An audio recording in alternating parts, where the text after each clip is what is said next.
Olá, muito boa tarde, você internauta, produtor rural que nos acompanha aqui ao vivo no site Notícias Agrícolas. Voltamos com os nossos boletins e o destaque neste momento é para o setor sucroenergético. Vamos falar um pouco mais em relação ao avanço da safra 2022-23 aqui no centro-sul do Brasil, hoje na região de Capivari. E para isso a gente conversa com a Maria Cristina Pacheco, que é produtora de cana lá da região e presidente da SOCAP. A SOCAP, que é a Associação dos Fornecedores de Cana de Capivari. Cristina, muito boa tarde. Obrigado mais uma vez pela sua presença aqui com a gente do Notícias Agrícolas. Boa tarde, é um prazer estar com você. Eu acho que é extremamente importante esse trabalho que vocês fazem junto com os produtores. Eu agradeço muito. Nós também agradecemos a sua presença por aqui mais uma vez, viu? Bom, queria que você começasse falando pra gente em relação ao início da safra 2022-23, né? A gente teve um início um pouquinho mais lento em relação a outros anos, né? Mas me parece que os trabalhos agora, já a gente avançando na segunda quinzena do mês de junho, estão mais acelerados, né? O que você tem para atualizar pra gente, Cristina? Com relação à nossa região, uma das usinas começou no meio de abril, em vez do 1º de abril, e a outra começou no dia 10 de maio. Então, houve realmente um atraso do começo da safra, pela seca que tivemos, pelos problemas com geadas, os canaviais estavam atrasados, né? Então, foi de bom tom aguardar para que pudéssemos iniciar a safra com uma melhor qualidade de cana. Maio, então, houve um volume um pouco menor do que maio do ano passado, mas em junho a gente já vê a coisa pegando rumo, acelerando e fluindo muito interessantemente. É claro que a gente tem um ATR um pouco mais baixo do que o ano passado, né? Mas em termos de produtividade, a gente começa a sentir que ela está melhor do que o ano passado. Não está ainda como gostaríamos que estivesse, mas dá para se ver nessas canas que a gente cortou, que elas estão um pouquinho melhores do que estavam o ano passado. Excelente, Cristina. A gente tinha realmente essa perspectiva, né, de cenário do Centro-Sul como um todo, de que essa nova temporada seria um pouco melhor em relação à temporada passada. E segundo o que a gente levanta aí, né, conversando com produtores, até a gente se falou também nos últimos meses, e segundo também as informações da Única, de que, apesar da expectativa inicial ser de uma recuperação, né, em relação ao impacto climático sobre a temporada 21-22, agora para essa 2022-23, a gente não deve ter uma recuperação tão expressiva quanto se imaginava, né? Sim, a gente teve um período ainda de seca pelas geadas, pelas condições que tivemos, o sonho de que as chuvas de final do ano iriam recuperar as lavouras, mas depois de março a esse ano, a gente também teve vários períodos de seca, né? Então, a recuperação não foi como pensávamos.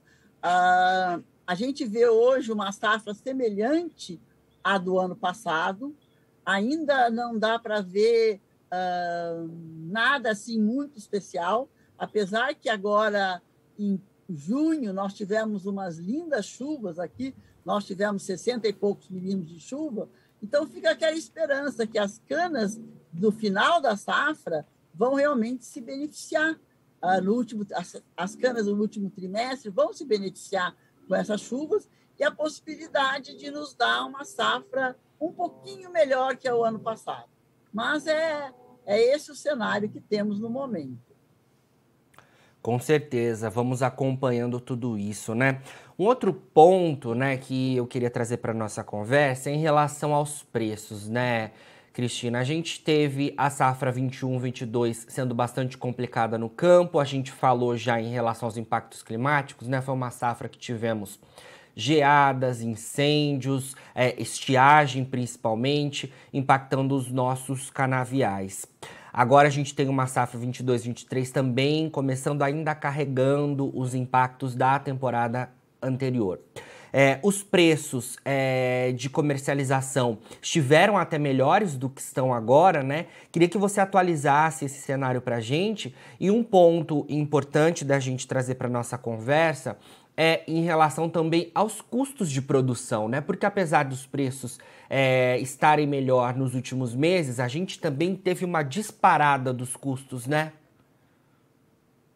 Realmente, os custos aumentaram muito nos últimos tempos. Veja, a gente depende de produtos importados, temos o problema de adubo hoje ainda, não é uma coisa totalmente clara que se nós vamos ter suficiente, né, para adubar as nossas canas, apesar que já existe todo o movimento do governo dizendo que nós vamos ter o adubo necessário para fazer os nossos plantios, bem como cuidar das nossas soqueiras. Então, as nossas soqueiras, elas vêm de uma época sofrida, né? E isso, pelo tamanho da safra, nós tivemos um preço muito bom.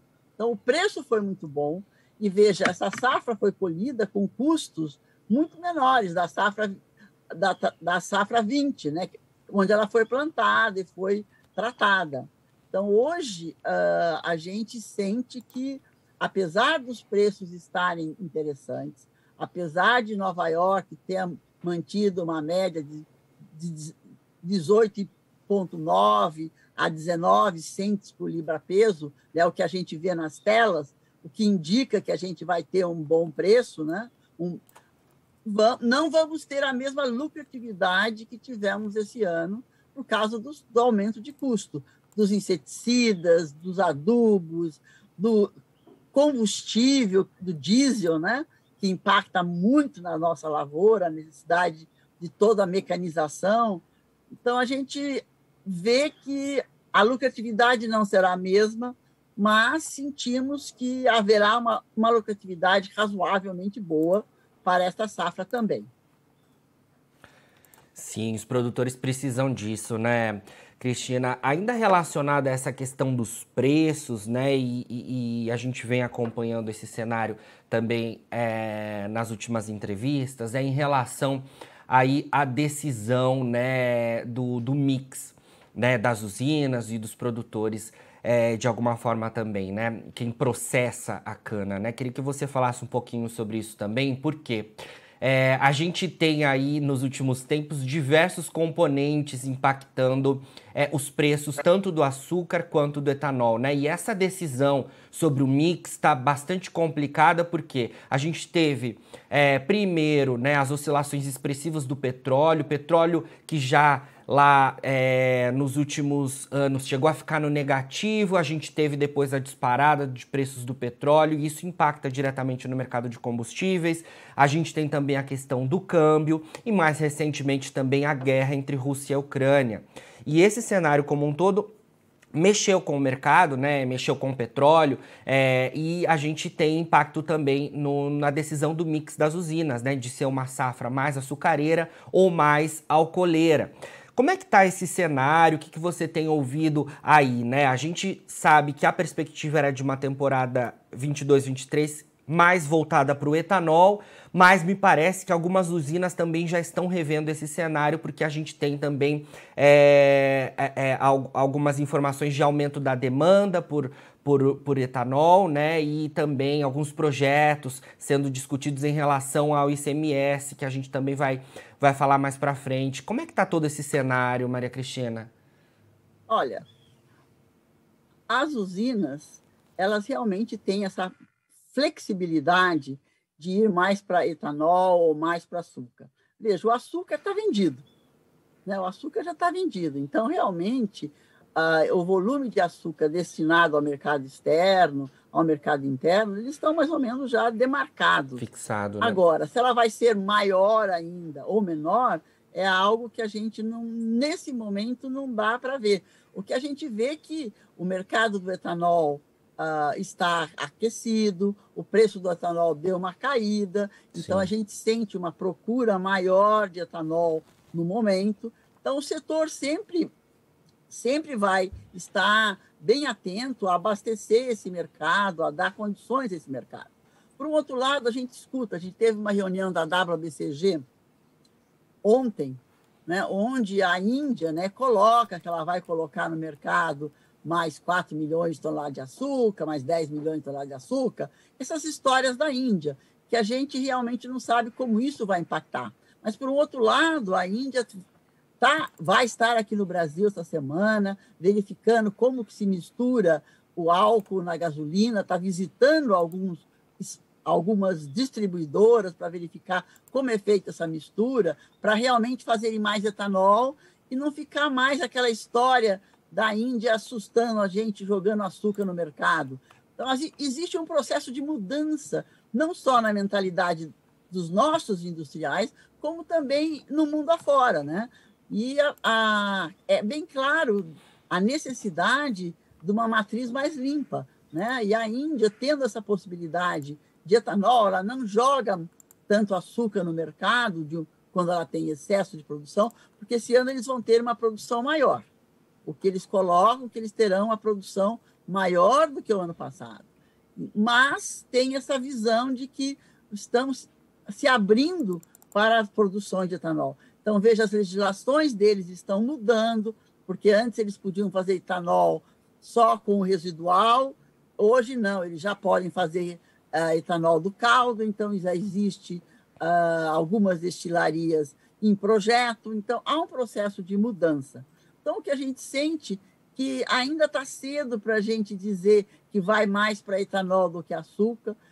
Eu acho que a situação está estabilizada, né? E vamos ver agora, daqui para frente, com o decorrer desse problema de guerra de dólar, né? O dólar deu uma caída, agora o dólar deu uma subida, então o valor do dólar tem muito a ver com o preço do açúcar, né? Porque na hora que é internalizado esse preço, o dólar faz um papel importante. Quando era 5,70 era uma história, hoje está 5,11, pelo que eu vi a última colocação. Então, isso faz uma diferença no preço do açúcar, né? E o álcool fica sempre interessante, não só pela sua qualidade ambiental, mas também pelo preço e pelos nossos clientes, né? Os nossos usuários de etanol, pelo preço da gasolina, buscarem mais etanol. Então, é uma equação que o setor está muito aberto a acompanhar constantemente para que não haja nenhum susto no meio do caminho. Com certeza. Cristina, queria trazer para a nossa conversa também, né, a questão de vocês estarem aí atentos aos trabalhos no campo, é claro, né, a gente está com a safra aí toda em andamento, mas com olhares também para Brasília, né, porque propostas de interesse do setor também estão sendo discutidas por lá. Primeiro, em relação ao ICMS dos combustíveis, né, que é uma proposta, que são, na verdade, duas propostas ali, né, uma para que haja a redução do ICMS dos estados e daí o governo, de alguma forma, em uma outra proposta, compensaria os estados em relação a isenção de ICMS em relação aos combustíveis. É um cenário ali para dar um respiro para a inflação no país, e isso impactaria de alguma forma o setor sucroenergético, porque teria impacto sobre a demanda. Um outro ponto também é em relação eu vi agora de pouco, né, que a gente já teve no Senado concluída a votação da PEC dos biocombustíveis, que é para que a gente tenha alguma compensação para que o etanol não perca competitividade sobre a gasolina diante de todo esse cenário de discussões ali relacionadas justamente à questão do ICMS. Então são pautas importantes que estão sendo discutidas lá em Brasília e que o setor, imagino, que está muito atento a isso. Como é que vocês têm visto isso, Maria Cristina? Olha, a gente tem acompanhado isso ponto a ponto, tem estado em Brasília, o nosso presidente Orplana tem estado em Brasília, o nosso gestor executivo tem estado em Brasília, o Roberto Perosa, se acompanhando passo a passo, dando apoio às comissões, né, aos grupos, para que realmente não haja perda para o etanol, né? Na hora que equaliza, a necessidade de manter as diferenças entre o etanol e a gasolina. Nós não podemos equiparar um ou outro, que daí haveria perda para o setor. Mas, da maneira com que a coisa está sendo conduzida, nós sentimos que será importante que isso seja aprovado, desde que se mantenha as diferenças entre a gasolina e o etanol. E isso parece que está acontecendo e a gente sente que isso será um passo importante para o país, para o consumidor, eu acho, para a inflação. Eu acho que será uma boa medida no momento para resolver essas questões. A gente vê que o petróleo varia com a guerra, com todos os momentos, e isso impacta no preço do diesel, e o diesel impacta em todos os setores, né? Impacta no preço do alimento, no preço dos transportes, e isso geralmente gera maior inflação e maior custo para o consumidor.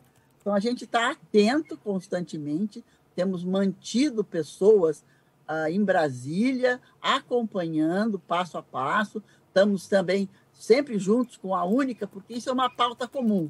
Nós temos algumas pautas que é do produtor, mas esta é uma pauta comum do setor. Estamos juntos trabalhando para que a coisa aconteça de uma maneira que fique bom para os dois lados. Com certeza, e é sempre importante a gente destacar, né, quando a gente fala em petróleo, você até mencionou, desculpa, quando a gente fala em etanol, né, Cristina, etanol não é só o que você abastece e que você tem, você paga pelo produto, né? Você tem diversos aspectos sustentáveis envolvidos, tem uma cadeia toda de produção extremamente sustentável que está sendo levado em conta, né? Então é muito importante também que a gente tenha essa consciência em relação ao etanol aqui no Brasil, que acontece aqui e em diversos outros lugares do mundo a gente não tem esse biocombustível que é tão importante para a gente, né? Sim, veja, a Índia, ela está bastante interessada. Uma das coisas dos industriais que estiveram com a gente ontem na reunião do Consecana, eles falam do projeto de etanol com um brilho nos olhos. Eles estão vendo isso também para uma solução para eles.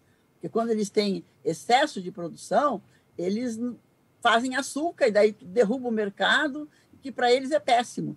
E o etanol, além de regular o mercado, irá melhorar o meio ambiente, a situação do meio ambiente para eles, que é muito importante. Eu acho que essa visão que esses visionários tiveram há muitos anos atrás de gerar essa indústria do etanol, né, que já passou de altos e baixos, hoje a gente vê esse fruto, como é importante. Imagine se países europeus hoje tivessem condições de ter o etanol, uma matriz energética como a nossa, limpa, né, a matriz mais limpa do mundo, estaria numa situação bem mais felizes, né, do que ficar dependendo de outros países em guerra e de situações complexas que vivem hoje. Com certeza, Cristina. Sempre um prazer conversar com você, viu? Obrigado pelas suas informações aqui no Notícias Agrícolas e hoje aí dessa janela do campo tão linda que você trouxe aqui pra gente. Obrigado, viu? Muito agradecido a você também por ter essa oportunidade. Nos falamos ainda muito durante esse ano de 2022, certamente. Obrigado, viu, Maria Cristina Pacheco, produtora de cana e presidente da SOCAP, a SOCAP, que é a Associação dos Fornecedores de Cana de Capivari. A gente atualizando, então, as informações em relação ao desenvolvimento da safra 2022-23. Agora, na finalização dos nossos boletins, você encontra as nossas redes sociais, é só seguir a gente por lá para se manter atualizado sobre todas as informações do agronegócio brasileiro. E a gente segue com o nosso site no ar 24 horas. Daqui a pouquinho também tem mais boletins ao vivo. Fica por aí, não se esqueça. Notícias Agrícolas, 25 anos ao lado do produtor rural. Participe das nossas mídias sociais no Facebook Notícias Agrícolas, no Instagram @Notícias Agrícolas e em nosso Twitter @Notiagre. E para assistir todos os nossos vídeos, se inscreva no YouTube e na Twitch Notícias Agrícolas Oficial.